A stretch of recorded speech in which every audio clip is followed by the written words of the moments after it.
Jateng Bicara hadir kembali edisi hari ini. Nah, kita bersama dengan siapa? Sudah hadir bersama saya nih Kang Mas dan Mbak Yu, ada Ibu Desi Rina Wijayanti SEMSI selaku Kepala Bidang Akuntansi BPKAD Provinsi Jawa Tengah. Selamat pagi. Selamat pagi Mbak. Nah, mungkin bisa disapa dulu nih Kang Mas dan Mbak Yu yang hari ini mendengarkan siaran radio kita dan juga live YouTube kita. Monggo silahkan. Halo Kang Mas dan Mbak Yu semuanya. Pada pagi hari ini ketemu dengan saya Desi dari BPKAD Provinsi Jawa Tengah. Ayo Kang Mas dan Mbak Yu semua, kita bisa ini nanti belajar nih sambil berdiskusi terkait dengan LKPD. Oke. Ya, betul. Kita akan membahas tentang LKPD ya, laporan keuangan pemerintah daerah. Nah, kira-kira seperti apa nih Kang Mas dan Mbak Yu, dan seperti biasa juga yang mau bertanya boleh ya di 081399659922. Pertanyaannya apa, dari daerah kota mana, dan juga yang nanya siapa. Nanti kita akan bahas semuanya, tapi kita akan istirahat sebentar nih Kang Mas dan Mbak Yu. Jangan kemana-mana, tetap di Jateng Bicara.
Jateng Radio dengerin Jateng dari mana saja. Kang Mas dan Mbak Yu masih bersama dengan Ibu Desi selaku Kepala Bidang Akuntansi BPKAD Provinsi Jawa Tengah. Nah, kalau sudah ada BPKAD nih Kang Mas dan Mbak Yu, pasti nggak jauh-jauh ngomongin tentang uang ya. Apalagi tadi sudah dibahas tentang LKPD, yaitu Laporan Keuangan Pemerintah Daerah. Nah, mungkin ini bisa diceritakan karena kan masyarakat kadang ada yang sudah tahu nih, atau mungkin bahkan ada yang belum tahu, atau bahkan mungkin baru dengar nih apa sih sebenarnya LKPD itu ya. Nah, monggo mungkin bisa diceritakan secara singkat LKPD itu sebenarnya apa sih?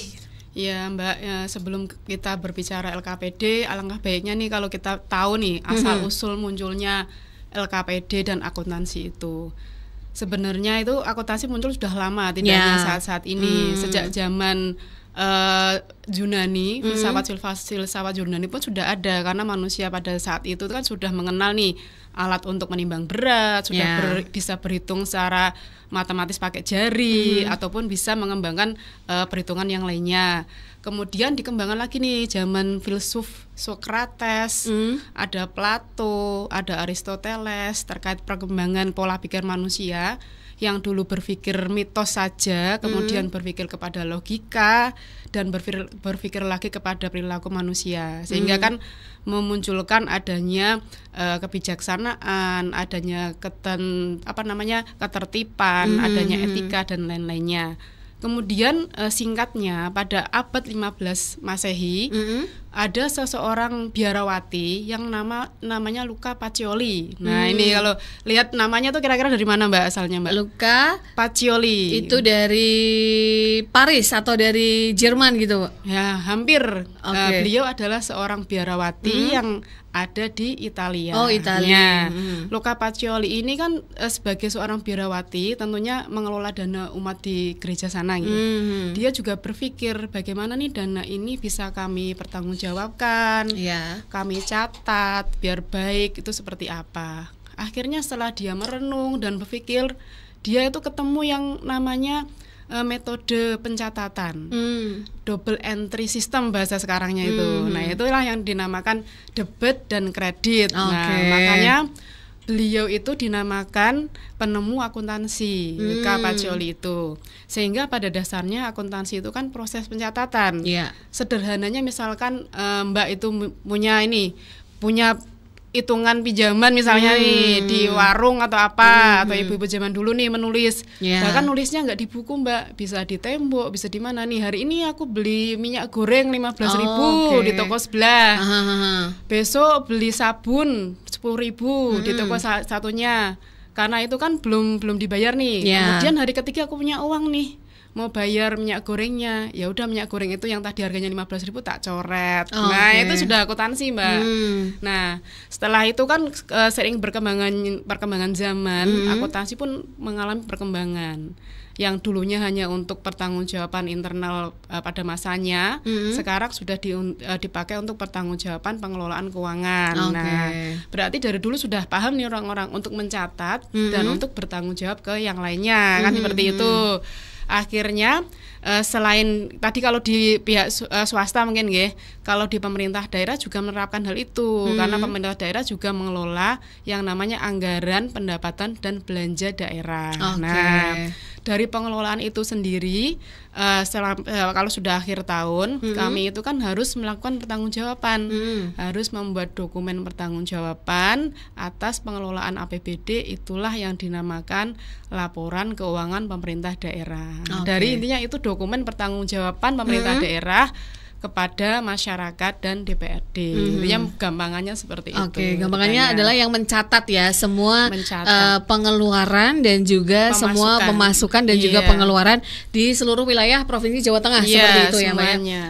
Baik. Nah, sebenarnya kan kadang ini juga buat masyarakat juga pasti penting ya, buat pemerintahannya juga pasti penting karena kan tahu nih jelas uangnya masuknya berapa, terus digunakan berapa, kemudian ada sisa uang berapa, habisnya berapa. Nah, apakah cuma sekedar sepenting itu atau mungkin ada yang lebih penting lain atau bagaimana?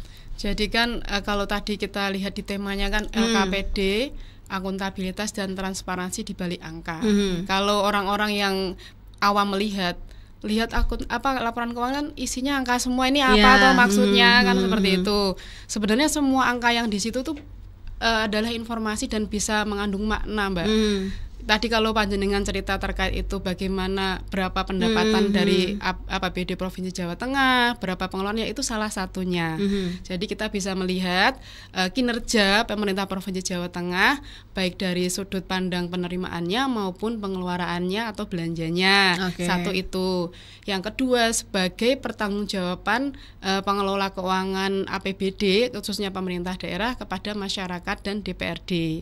Selanjutnya sebagai dasar bagi pengambil keputusan untuk membuat kebijakan ke depannya itu seperti apa, sehingga untuk keberlanjutan Pemprov Jawa Tengah itu harus kebijakan apa sih yang harus diambil, itu bisa dilihat dengan kita mempelajari angka-angka atau data yang ada di laporan keuangan ini. Mungkin salah satunya itu. Baik. Nah, kalau ngomongin tentang pengelolaan keuangan daerah itu kan banyak ya, mungkin tidak cuma dari LKPD ini aja. Nah, kalau boleh diceritakan juga sebenarnya posisi dari LKPD sendiri itu seperti apa?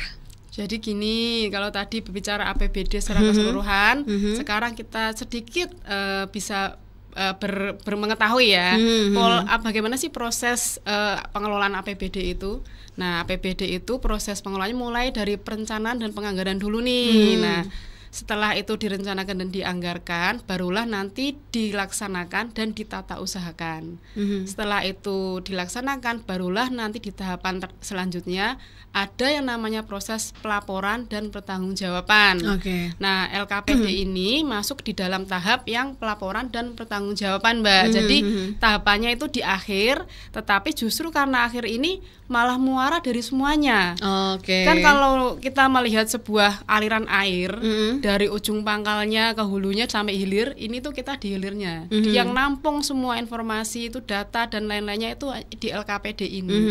Jadi semua data yang dari awal mungkin sumbernya dari banyak hal dirangkum jadi satu yang namanya LKPD, laporan keuangan pemerintah daerah. Semua data ada di situ. Gitu. Berarti intinya adalah data-data keuangan di seluruh pemerintah Jawa Tengah itu ada di LKPD ini ya. Nah, tapi kalau uangnya tidak ada di LKPD ini ya? Uangnya ada di kas daerah, Mbak. Kita jadi coba agak pusing ya sebenarnya ya. Jadi selama ini kan coba ngitungin gitu kan seluruh OPD di pemerintah daerah gitu kan. Laporannya semua ada gitu, tapi coba menghitung ya. Menghitung aja. Ini udah bener-bener kayak zaman sekolah dulu ya. Ngitung uang yang uangnya nggak tahu di mana.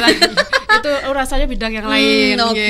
Jadi itu rasanya bidang yang lain ya. Jadi kalau misalkan masyarakat pengen tahu nih, Mbak, pasti kan masyarakat ingin bertanya-tanya nih, sebenarnya tuh uang yang dikeluarkan oleh pemerintah daerah itu apa saja sih, terus uangnya buat apa saja, mungkin untuk tahun depan, kadang kan tahun depan sudah disusun ya, itu untuk apa saja, itu masyarakat bisa mengetahui tidak sih?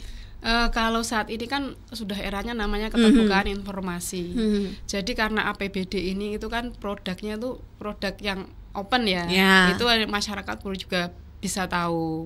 Nah, kami pun juga open yang ada di websitenya BPKAD. Di sana sudah kita upload dokumen laporan keuangan pemerintah daerah yang sudah diaudit BPK. Jadi teman-teman atau masyarakat yang lain kalau pengen tahu silahkan buka aja di sana, komplit semuanya. Nanti kalau masih kurang puas, silahkan juga bisa bersurat ke kami, barangkali untuk penelitian atau sekedar hanya ingin mencari informasi. Kami akan memberikan sesuai dengan data yang diminta. Gitu. Jadi memang terbuka ya.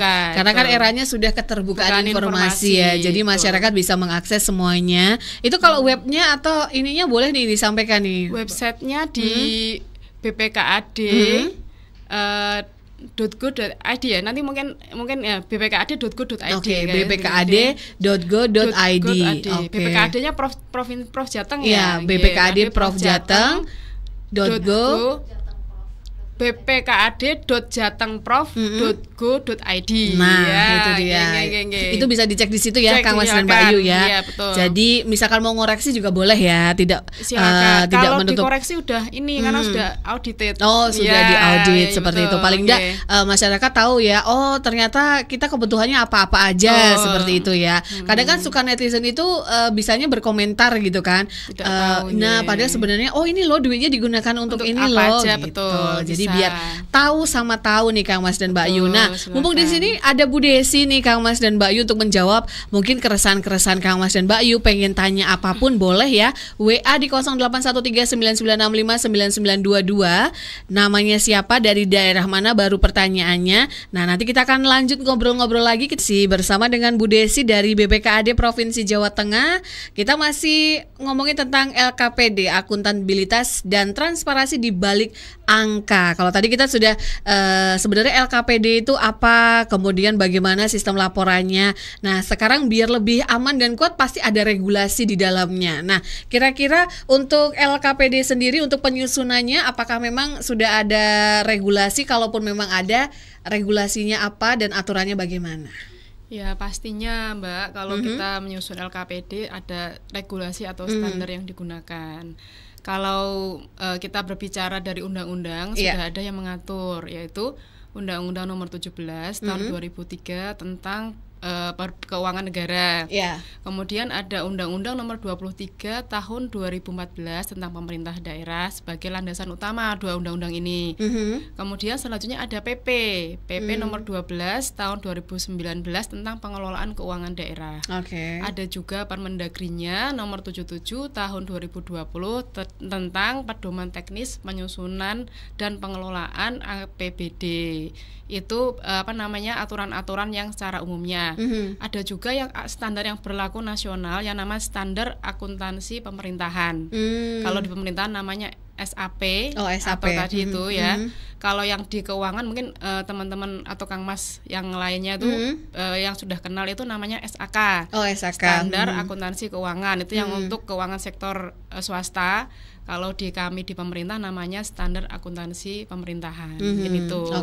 Baik. Jadi memang sudah ada aturannya dan juga ada regulasinya. Nah, karena aturan sudah ada, peraturan juga standar-standar akuntansi pemerintah juga sudah dibuat. Nah, sejauh ini dalam penerapannya apakah pemerintah sudah patuh nih Mbak terhadap regulasi itu? Kan kadang ada yang aduh lah biarin aja lah, pasti juga nanti nggak ketahuan atau aman gitu. Ya, namanya ada aturan kan berarti harus ada kepatuhan. Kalau kita tidak patuh berarti kan ada sanksinya. Ya pastinya untuk LKPD ini pemerintah daerah itu sudah patuh karena terbukti dari mana? Dari pemerintah Provinsi Jawa Tengah sudah dapat opini BPK wajar tanpa pengecualian sebanyak 14 kali berturut-turut. Itu salah satu indikatornya di situ. Jadi aman ya sejauh ini ya. Aman, bahkan pemerintah daerah pun juga sudah patuh terhadap regulasi-regulasi yang sudah ada.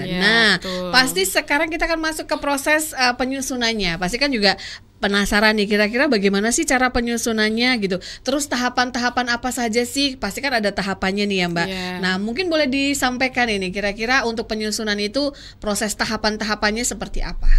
Jadi laporan LKPD pemerintah daerah ini itu merupakan hasil dari gabungan atau bahasanya itu konsolidasi dari laporan-laporan keuangan seluruh SKPD yang ada di pemerintah Provinsi Jawa Tengah.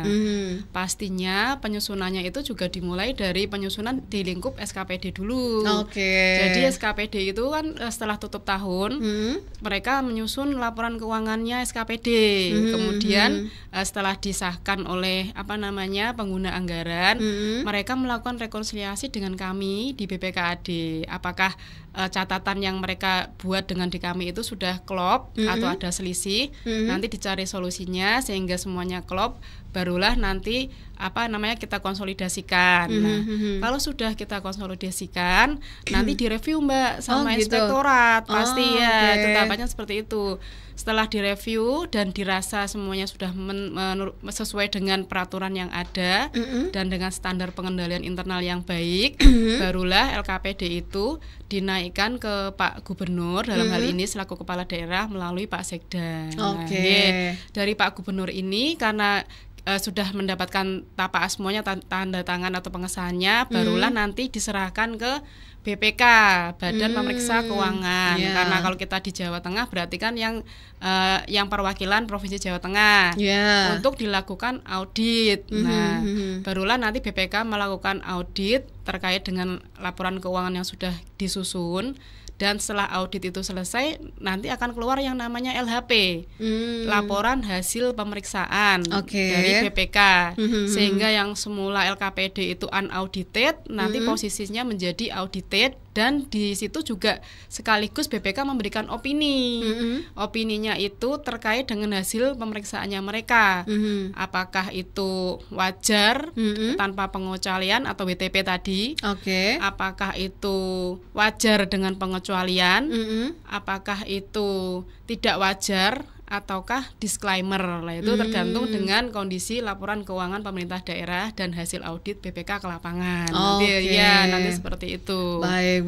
Jadi itu alur untuk tahapan penyusunan laporannya. Betul. Ya.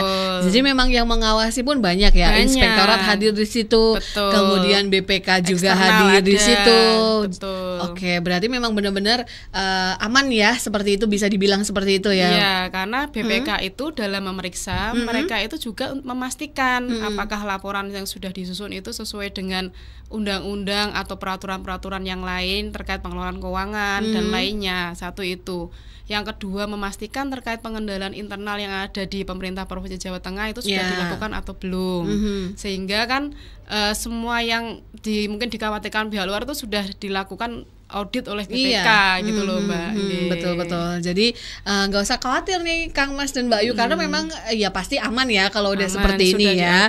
Betul. Nah, kalau pihak-pihak yang terlibat nih dalam proses penyusunan, kalau tadi kan tahapan-tahapannya seperti apa, pasti kan ada nih pihak-pihak yang ikut terlibat dalam menyusun. Nah itu kira-kira siapa aja sih Bu? Kalau yang menyusun laporannya pastinya namanya penyusun laporan keuangan atau akuntan-akuntannya Pemprov Jawa Tengah, baik yang ada di SKPD ataupun yang ada di BPKAD. Tetapi untuk berproses menjadi itu laporan itu semuanya itu kan kontribusi dari semua pihak yang ada di Pemprov Jawa Tengah yang disebut dengan pengelola keuangan. Jadi semuanya akan terlibat karena kan tadi nih proses pengelolaan keuangan itu kan mulai dari perencanaannya, pelaksanaannya, pelaporannya, tapi yang meramu semuanya itu menjadi satu kesatuan dokumen. Dokumennya itu ibarat kata bahasanya enak dipandang, enak dibaca, dipahami atau tidak, itulah yang namanya penyusun laporan keuangan. Dalam hal ini di bidang akuntansi, tapi kita bekerja sama dengan banyak pihak juga. Ada dari bidang aset, ada teman-teman penyusun kabupaten kota ataupun pihak-pihak yang lainnya yang berkontribusi terkait dengan penyusunan laporan keuangan ini. Baik. Nah, itu kan penyusunan itu ternyata kan banyak ya yang ikut andil di dalamnya gitu. Dan pasti kan untuk menyatukan menjadi satu laporan nantinya itu pun tidak mudah seperti itu. Betul. Pasti ada tantangan yang dihadapi nih di lapangan gitu. Nah, boleh nih curhat sedikit ya. Sejauh ini tantangan apa saja sih yang pernah dihadapi gitu? Tantangannya terus terang karena tadi Mbaknya tanya itu memang banyak sekali Mbak. Karena apalagi sekelasnya Pemprov Jawa Tengah yang rentang kendalinya itu kan kita kan wilayahnya luas wilayahnya luas, SKPD-nya banyak, pastinya kan untuk mengkonsolidasikan kan butuh waktu dan butuh kecermatan yang tinggi. Ya, betul. Ya, walaupun kalau sekarang dibilang ada sistem informasi yang membantu, tetapi kan kita tetap harus cross check terkait dengan data itu, apakah sistemnya itu sudah bisa akuntabel atau belum. Jadinya tetap teman-teman di lapangan itu di kami kan ada penyusun yang jumlahnya itu ya nggak banyak sebenarnya Mbak, tetapi mereka kapasitasnya itu tinggi, bagus, dan koordinasi dengan lainnya bagus. Jadi kalau bisa diceritakan sedikit, kita sebelum menyusun dan sebelum anggaran ditutup selalu mengadakan yang namanya rekonsiliasi des dengan OPD terkait ataupun dengan OPD yang jumlahnya banyak, misalnya dengan dinas pendidikan itu kan jumlahnya banyak nih karena sekolah-sekolah itu banyak sekali, makanya kita biasanya melakukan rekonsiliasi data sehingga data itu selalu diperoleh hasilnya itu balance antara yang ada di BPKAD dengan yang di OPD.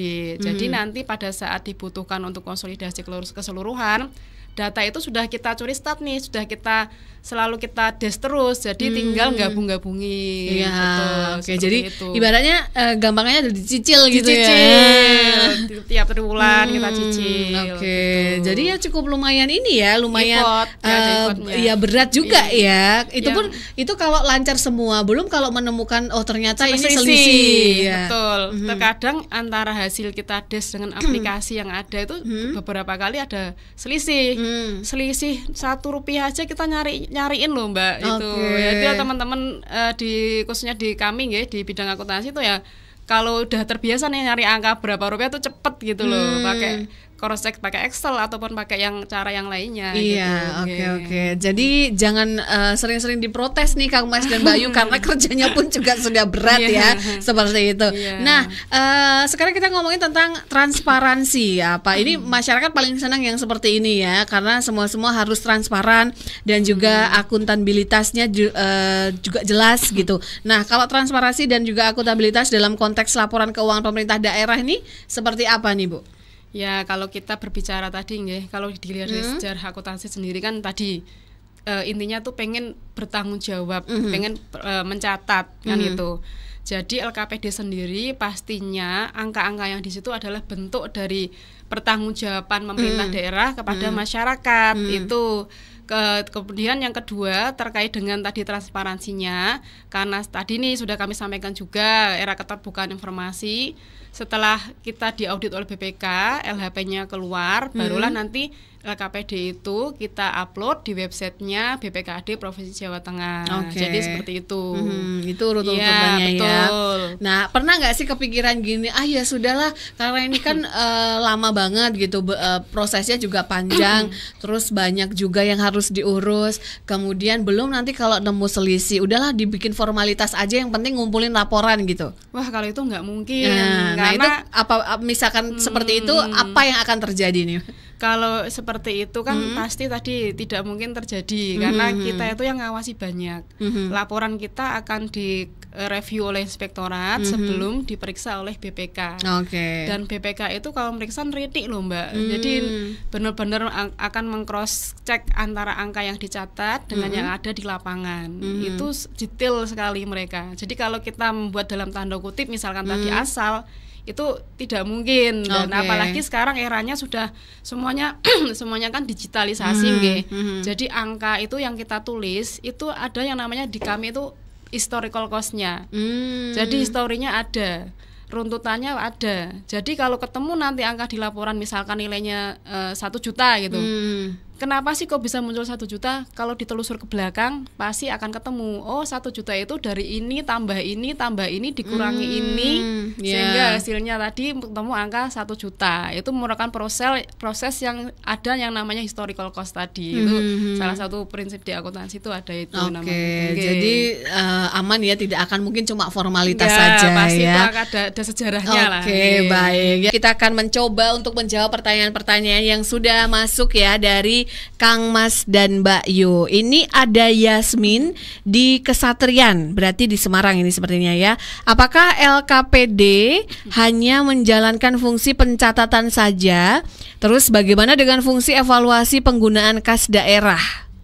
Itu yang pertama. Pertanyaannya ada 2. Yang kedua, audit itu hanya pengecekan kesesuaian nominalnya saja atau juga disertai audit kelayakan atau tingkat kepentingan dan kemanfaatan dari pengeluaran kas daerah itu? Monggo. Ya, terima kasih Mbak pertanyaannya. Yang pertama tadi terkait fungsi laporan keuangan itu apakah hanya pencatatan saja? Tentunya ada yang lainnya Mbak. Kalau pencatatan itu kan tadi kewajiban kita sebagai salah satu bentuk akuntabilitas pemerintah Provinsi Jawa Tengah kepada masyarakat. Kemudian ada fungsi lain nih, satu fungsi tadi pengendalian yang termasuk ini nyangkut di pertanyaan yang kedua. Iya, betul. Pengendalian itu artinya mengendalikan baik itu belanja ataupun pengendalian internal yang lainnya agar proses kita dalam melaksanaan laporan keuangan itu atau pelaksanaan anggaran itu sesuai dengan peraturan yang ada kan seperti itu. Kemudian tadi yang selanjutnya bisa juga sebagai alat untuk bisa untuk pengambilan kebijakan nih. Kalau kondisi pemerintah Provinsi Jawa Tengah seperti ini, kebijakan apa sih yang tepat atau strateginya seperti apa agar kedepannya itu bisa tetap berkelanjutan dan seperti itu. Kemudian yang selanjutnya, apakah kalau audit itu hanya mengaudit kesesuaian angkanya saja? Tentunya tidak. Mengaudit itu selain mengaudit kesesuaian angka juga mengaudit kepatuhan. Kalau tadi evaluasi itu sebenarnya masuk juga ada yang namanya audit tematik. Audit tematik ini dilakukan sebelum ada audit LKPD atau audit kinerja, audit LKPD ini. Jadi tematik ini untuk tujuannya untuk memastikan bahwa pemerintah daerah itu sudah melaksanakan program kegiatan yang sesuai dengan prioritas nasional atau visi dan misi daerah juga. Itu dicek juga, Mbak. Jadi kinerjanya juga dicek, program kegiatannya dicek, kesesuaian angkanya juga dicek, pengendalian internal tadi apakah sudah sesuai dengan aturan atau tidak juga dicek. Jadi semuanya itu dicek, yang nanti hasil akhirnya itu adalah opini tadi. Seperti itu ya. Jadi bukan cuma hanya menjalankan fungsi pencatatan, tapi memang semuanya pengendalian juga dan memang ada pengecekannya. Betul. Gitu. Jadi bukan cuma membuat laporan saja, tapi memang ada tim auditnya. Betul. Ya. Baik, kita akan menuju ke pertanyaan berikutnya. Ini ada Salsa yang ada di Demak.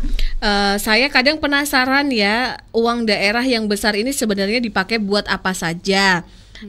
Kemudian katanya APBD Provinsi Jawa Tengah ini jumlahnya triliunan, tapi warga biasa kayak saya bingung nyari detailnya katanya. Jadi kalau masyarakat mau tahu anggaran itu jelasnya bisa dilihat di mana? Apa sudah ada portal atau aplikasi resmi nih dari BPKAD Jawa Tengah? Monggo. Terima kasih juga nih pertanyaannya. Nih tadi sudah kami sampaikan juga waktu kita bahas di awal-awal nih.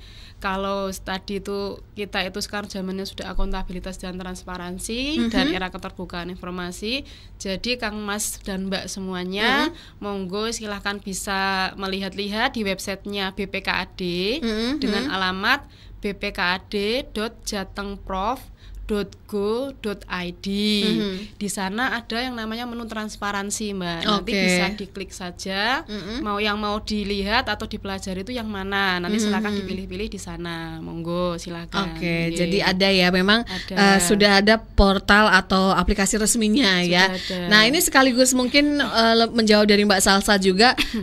Pastinya kan ini ya, memastikan bahwa LKPD mudah diakses oleh masyarakat umum. Nah, ini memang pemerintah, maksudnya peran pemerintah bagaimana untuk memastikan agar LKPD ini memang benar-benar bisa gampang dan mudah diakses oleh masyarakat dimanapun. Ya, ini kalau kami melihatnya itu kan dari mungkin standar pelayanan minimal yang teman-teman di sekretariat itu lakukan kan, bagaimana nih pelayanan kami ke masyarakat tuh nilainya sudah bagus. Satu itu, yang kedua masih banyak nih orang-orang yang bersurat ke kami nih, Mbak, untuk melakukan penelitian ataupun magang.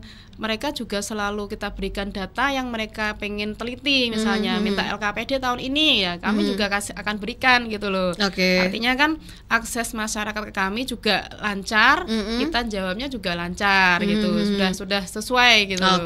Baik. Ini berikutnya ada dari Sayung, ada Dwi yang ada di Sayung. Berarti selama ini kalau misalkan daerah-daerah lain laporannya tidak sesuai, itu biasanya akan mendapatkan sanksi apa? Apakah ditegur atau bagaimana? Berarti selama ini BPKAD juga tahu dong aliran-aliran dana yang masuk ke kantong-kantong milik pejabat katanya gitu. Monggo silakan. Waduh, kalau itu bukan ranahnya kami, itu ranahnya yang lainnya. Kalau kami itu kan tugasnya tadi hanya mencatat semua transaksi keuangan, baik itu pendapatan atau belanja, sesuai dengan proses yang ada, Mbak. Kan sudah ada aplikasinya nih. Jadi di kami itu ada yang namanya GRMS itu. GRMS ya. Pakai itu. Nanti dari transaksi itu kan output akhirnya itu kan pelaporan dan pertanggungjawaban. Nah, nanti itulah yang akan kami ramu, kami sajikan dalam bentuk dokumen yang akan diaudit oleh eksternal audit, kalau dalam hal ini BPK. dan akan diberikan opini sehingga menjadikan itu LKPD audited yang bisa kita share ke publik gitu. Baik. Ini dari YouTube ada Roni ya. Apakah yakin ini beneran mudah diakses katanya untuk aplikasinya, keterbukaan atau transparansinya tadi mungkin sepertinya ya. Monggo. Kalau tadi saya sampaikan karena dengan banyaknya teman-teman dari mungkin selama ini tuh banyak kan anak-anak kuliahan ya Mbak, itu mengakses, kami juga selalu updating informasinya dan kita berikan data ya kemungkinan sih mudah. Jadi mungkin kalau memang itu ada trouble ya karena kadang-kadang gini Mbak, belum waktunya itu laporan kita publish sudah banyak yang tanya. Padahal ada timingnya.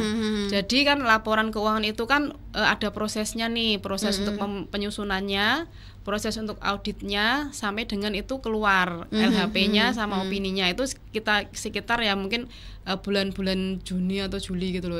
Ya mungkin seperti itu kan prosesnya panjang. Sehingga kalau memang itu belum waktunya untuk bisa dipublish ya memang belum ada, belum boleh. Kalau auditnya itu belum boleh karena masih dalam proses audit. Yang boleh kalau sudah audited. Gitu. Baik, seperti itu ya Mas Roni ya. Berikutnya Martoni yang ada di Selawi. Andai saya ini orang kaya raya yang mampu membayar jasa audit independen, secara undang-undang bisa nggak melakukan audit pada pengelolaan keuangan pemerintah daerah? Wah, kalau itu kan tadi sudah ada dasar yang kita gunakan, nggih. Kalau yang pihak yang berwenang untuk mengaudit laporan keuangan pemerintah daerah itu ya BPK, tidak bisa auditor independen. Kalau auditor yang selain BPK itu mungkin untuk yang swasta, nggih, sektor swasta. Kalau sektor publik ya tadi auditor kami itu yang internal itu inspektorat, yang eksternal itu adalah BPK.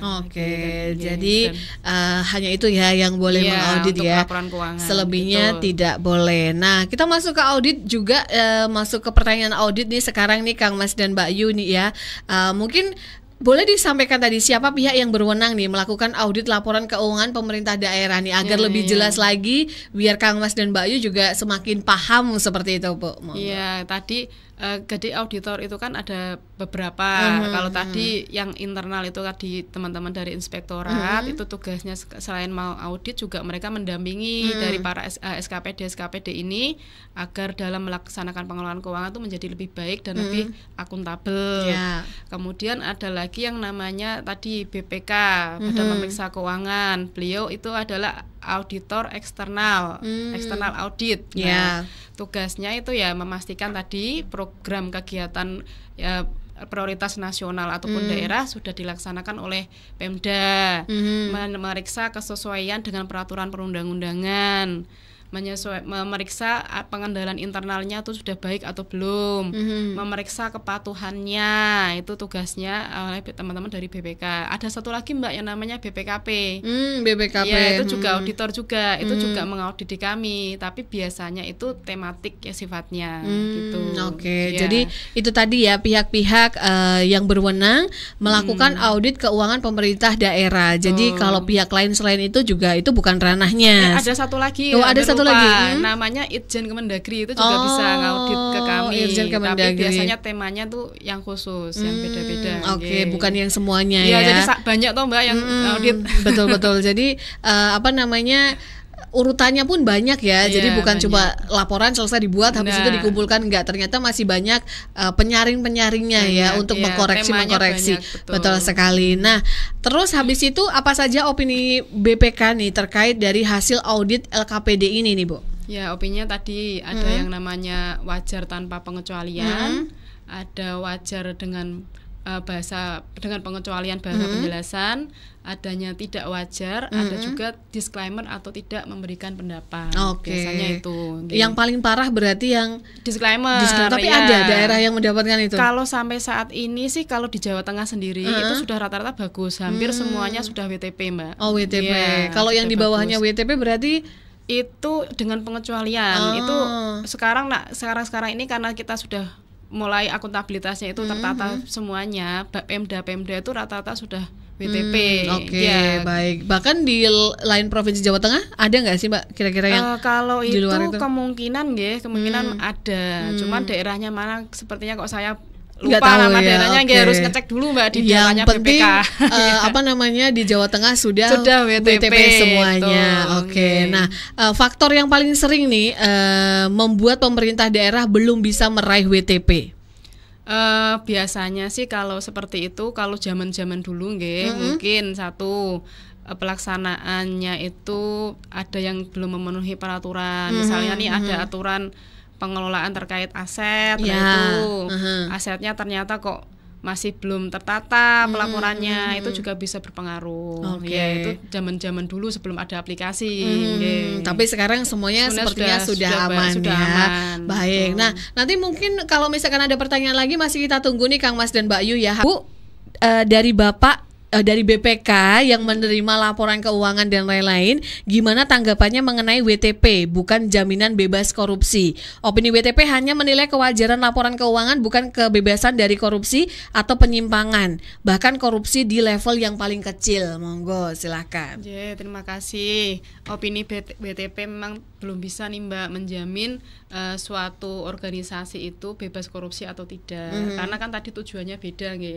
Tujuannya kan hanya untuk tadi memastikan kepatuhan terhadap peraturan, memastikan pengendalian internalnya seperti apa, memastikan pengelolaan keuangannya seperti apa. Ranahnya beda. Nanti kalau memang ada hal yang tidak diinginkan seperti yang tadi disampaikan penanya, itu kan ada pihak lain sendiri yang akan mengaudit. Tujuannya beda. Oke. Jadi beda tema, beda tujuan. Beda tema dan beda tujuan ya. Baik. Nah, itu semua pertanyaan sudah dijawab. Terima kasih dan terima kasih yang sudah memberikan jempol-jempol dan juga mantap. Semoga dana daerah bisa benar-benar tepat sasaran. Terima kasih. Ini komen-komen di YouTube dan yang WA juga terima kasih banyak. Karena waktunya sudah tidak banyak lagi nih closing statement nih. Monggo silakan dari Bu Desi, silakan. Terima kasih Mbak. Intinya gini Mbak, kita itu melihat dan mengartikan sebuah laporan keuangan pemerintah daerah tidak hanya tadi angka saja. Terutama untuk Kang Mas yang masih muda-muda, ayo nih kita mempelajari nih, walaupun itu kalau dilihat malas lah angka semua, ongko kabeh bahasane orang Jawa. Tapi itu kan bentuk dari kepedulian kita terhadap tadi pengelolaan keuangan daerah. Apakah sudah sesuai atau belum, dimanfaatkan untuk apa saja. Jadi yuk kita belajar bareng-bareng, kita pahami makna apa yang terkandung dalam angka-angka itu, sehingga kita bisa menginterpretasikan apa yang sudah dilakukan Pemprov Jawa Tengah ini kepada masyarakat itu apa saja, sehingga pada tahu semua gitu loh. Dan tujuan dari laporan keuangan ini untuk sebagai alat pertanggungjawaban kami yang akuntabel dan transparansi itu bisa tercapai gitu. Baik. Terima kasih Bu Desi yang sudah hadir di sini untuk Kang Mas dan Mbak Yu dan sharing-sharing informasi. Semoga ini bermanfaat ya dan bisa menambah ilmu baru tentunya yang mungkin belum tahu, dan kita jadi tahu ternyata begini ya cara sistem penyusunan laporan keuangan daerah seperti itu. Nah, buat Kang Mas dan Mbak Yu yang terlambat nih menyaksikan atau mendengarkan radio, nanti bisa kita akan posting permanen di tayangan YouTube kita untuk mendapatkan informasi. Nanti bisa langsung cek ke sana ya di YouTube Jateng Radio. Kalau begitu, saya Risti pamit beserta Ibu Desi dari Jateng Bicara. Mohon maaf kalau ada salah-salah kata. Selamat siang dan wassalamualaikum warahmatullahi wabarakatuh. Waalaikumsalam warahmatullahi wabarakatuh.